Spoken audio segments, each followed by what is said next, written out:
Saludos amigos y amigas y bienvenidos a un nuevo vídeo más. Como ustedes saben, todavía no se acabó el conflicto que está pasando ahora entre México y Ecuador, que es una situación sobre la cual hablan en todo el mundo. Y hoy se leyeron nuevas noticias sobre las consecuencias para Ecuador y ahora junto con ustedes vamos a ver lo que va a esperar a Ecuador después de hacer esta invasión a la Embajada de México en Ecuador, después de hacer estos actos agresivos hacia los diplomáticos de México en Ecuador, y de verdad yo no sé qué consecuencias va a tener Ecuador de parte de otros países. Por eso, amigos, vamos a ver juntos con ustedes y conocer toda esta información. Y antes de comenzar, no olviden suscribirse a nuestra página de TikTok y nuestros Instagrams, y vamos a ver el video. Daniel Noboa, presidente de Ecuador, publicó una carta en sus redes sociales donde deja ver la dura situación que vive el país tras el asalto a la Embajada de México el pasado 5 de abril. Los últimos días han requerido fuerza y decisión en una situación compleja y sin precedente que vive el país. En la carta, aprovecha para señalar a los grupos políticos de su país que lo atacan por haber permitido el asalto. Incluso menciona a Pero permitió este asalto. Le declare la guerra a Ecuador y que la comunidad internacional lo sancione económicamente. Y es que fue algo sumamente grave. Alicia Bárcena, titular de la Secretaría de Relaciones Exteriores, confirmó este 8 de abril que México alista 3 acciones contra Ecuador. 1. Una demanda ante la Corte Internacional de Justicia. 2. Pedir el respaldo en esta demanda a las cancillerías y los países de la CELAC. 3. Otra demanda ante toda la membresía, el Consejo de Derechos Humanos y la Asamblea General de la ONU. Estas 3 acciones podrían representar serios problemas como sanciones económicas, multas, la expulsión de sanciones y multas son muchos problemas para Ecuador. Bilaterales internacionales. Eso sí, de entrada, si no lo sabías, Ecuador estaba negociando su ingreso a la Alianza del Pacífico como miembro pleno. Para ello requiere un tratado de libre comercio con México. Sin embargo, tras el rompimiento de las relaciones, esto sería prácticamente imposible.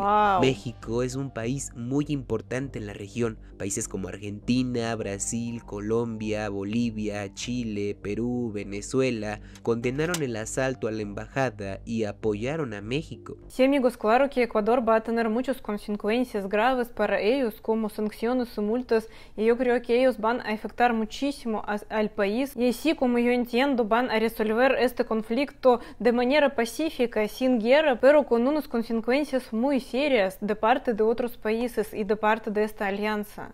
Es más, hasta el Reino Unido y España criticaron lo hecho por Ecuador.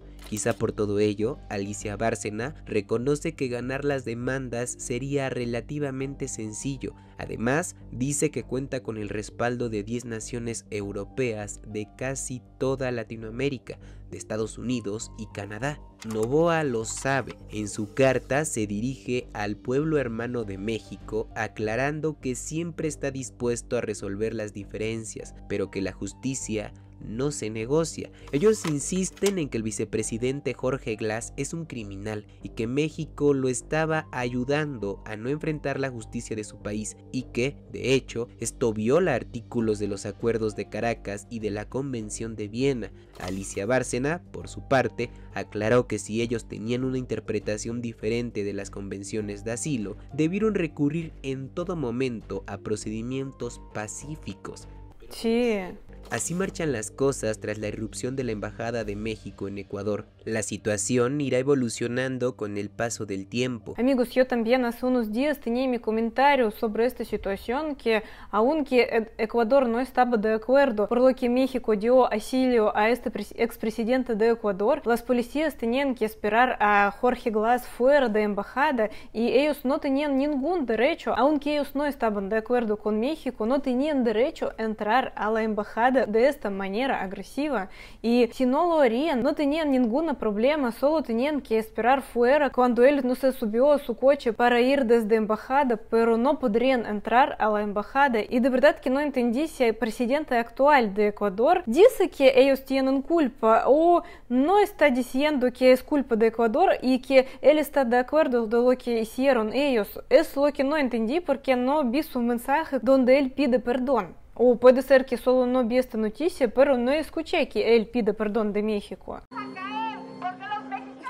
Y justamente este domingo, un grupo de 18 personas, entre las que destacan personal diplomático y sus familias, llegó a la Terminal 2 del Aeropuerto Internacional de la Ciudad de México, provenientes de Ecuador. El vuelo AM-685 aterrizó pasadas las 12 de la tarde. Ah, ya están en México entonces, todos diplomáticos. Bárcena, quien reconoció la labor de los servidores públicos.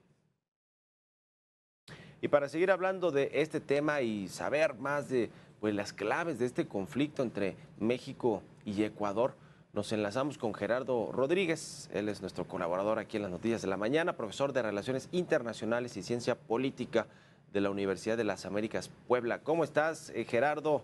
Buenos días. Vaya, asunto este de México y Ecuador y lo que sucedió con la embajada en Quito. Así es, Mario. Y permíteme dar una información que a lo mejor los colegas televidentes no conocen. Sobre todo es explicar el perfil del presidente Daniel Noboa. Tiene 35 años, es el joven presidente de la región más inexperto en términos de política. No ha vivido en Ecuador por muchos años. Él incluso nació en Miami. Estudió toda su trayectoria prácticamente en Ecuador. Tiene varias maestrías. Pero lo interesante es la última maestría que estudió en gobernanza y comunicación política. Ahí Mario conoció a este grupo de consultores internacionales amparados por el liderazgo de Roberto Izurieta. Roberto Izurieta, profesor de la George Washington University, ha sido consultor en una infinidad de candidaturas presidenciales en América Latina. Roberto Izurieta también fue diplomático en el último gobierno de Guillermo Lasso, este gobierno que tuvo que terminar antes por casos de corrupción, tuvo que llamar a elecciones presidenciales. También esto incide en que Daniel Noboa solamente gobierne 16 meses, va a terminar el periodo de Guillermo Lasso. Recordar también de verdad que es muy joven presidente. Villavicencio, el que era puntero con un discurso anticorrupción y contra los cárteles mexicanos y colombianos que operan en Ecuador, fue asesinado el año pasado. Esto hizo que la candidata que iba en segundo lugar, la candidata de Rafael Correa, el presidente más poderoso de Ecuador que se ha tenido en los últimos años, pues perdiera su grupo político, esta Luisa González. Y Daniel Noboa, que iba en tercer lugar, lo que más o menos nos explicó el presidente López Obrador, sube a primer lugar y gana. La verdad es que el afer ecuatoriano le va muy bien a Noboa porque necesita consolidarse políticamente si quiere reelegirse para un mandato mucho más amplio. El conflicto con Ecuador le viene bien, te digo, a estos consultores políticos, porque no es menor pelearse con un país como México en términos diplomáticos. La verdad, lo explicaron muy bien tus corresponsales y periodistas del Heraldo. La comunidad internacional está apoyando a México. La verdad es que fue muy torpe esta decisión de pelearse con México porque el liderazgo que tiene México y la buena opinión pública que tiene su diplomacia va a hacer que México gane en todos los foros internacionales. Yo creo que México no tiene ningún país de enemigo, todos van a apoyar a México. Demanda contra Ecuador por haber violado la Convención de Relaciones Diplomáticas del año 1961.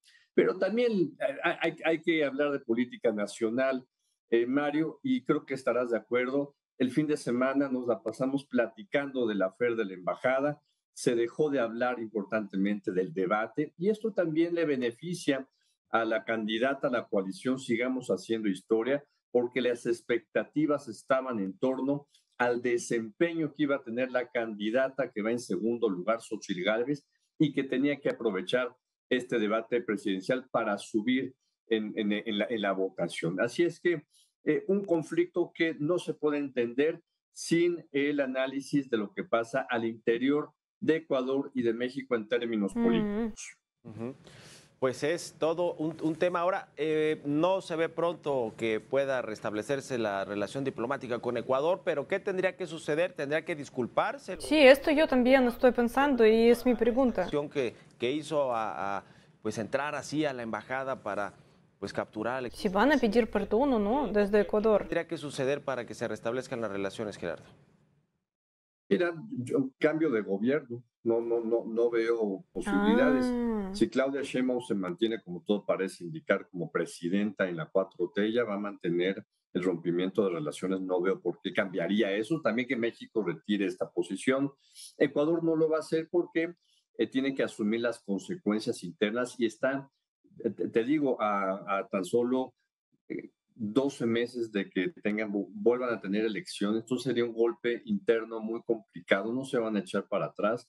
Entonces yo calculo, Mario, que vamos a pasar un par de años con este rompimiento y lo que hay que conocer no se ha dado a saber cuál va a ser el tercer país que México y Ecuador acepten para la protección de los connacionales mexicanos de nuestra embajada, de la residencia del embajador, de la embajadora y de los locales diplomáticos que son propiedad del gobierno. Entonces el conflicto va a durar durante muchos años. Todo lo vamos a saber en la Corte Internacional de Justicia.